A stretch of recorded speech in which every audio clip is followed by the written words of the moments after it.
తండ్రి అంటాడు. సరే వెళ్తే 4 రూపాయలు సంపాదించుకోవచ్చు కదా. నేను పర్టికులర్గా లేబర్ ఏరియాలో చూసినటువంటిది ఇలా స్కూళ్ళల్లోకి చదువుతా, గవర్నమెంట్ స్కూళ్ళల్లో పని మనిషితో పాటు వచ్చినటువంటి వాళ్ళు ఆ తర్వాత 10వ తరగతి లోపు మానేసిన వాళ్ళని బోల్డ్ అంతమందిని చూశాను. చెప్పేవాడిని, నీకు ఎందుకయ్యా కావాలంటే ట్యూషన్ చదివించుకో, కావాలంటే నేను డబ్బులు ఇస్తానని కూడా. వద్దు సార్, డబ్బులు సంపాదించే అమ్మోళ్ళకి పెట్టినట్టు ఉంటుంది అన్నోళ్ళని చూసా నేను.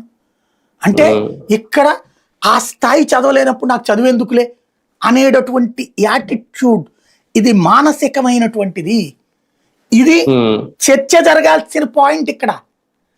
మనకి అదేదో గాజులు 2 గాజులు అమ్ముకోవడం లేకపోతే పొగాకు దీంతో మారిపోతారు పబ్లిక్. కానీ చర్చ జరిగేటట్టు చేస్తున్నారు కదా అక్కడ. అట్లాగా చర్చ జరిగి మోటివేట్ చేసి ఈ డిస్పారిటీని తగ్గించి ఎడ్యుకేషన్ పెంచాలి. అసలు అది ఆలోచిస్తున్నాము మనం? లేదు. రెండవది వ్యభిచారం ఎందుకు జరుగుతోంది? ఉపాధి ఉంటే వ్యభిచారం జరుగుతుందా? ఉపాధి ఉంటే కూడా ఈ పని చేయాలని ఎవరైనా కోరుకుంటారా? ఉద్యోగాలు ఉంటే ఈ పని చేయాలని ఎవరైనా కోరుకుంటారా? అలాగే ఈ కోరికలు ఉండేటటువంటి ఖర్చు పెట్టగలిగినటువంటి వాడు ఉండబట్టినే కదా జరుగుతోంది.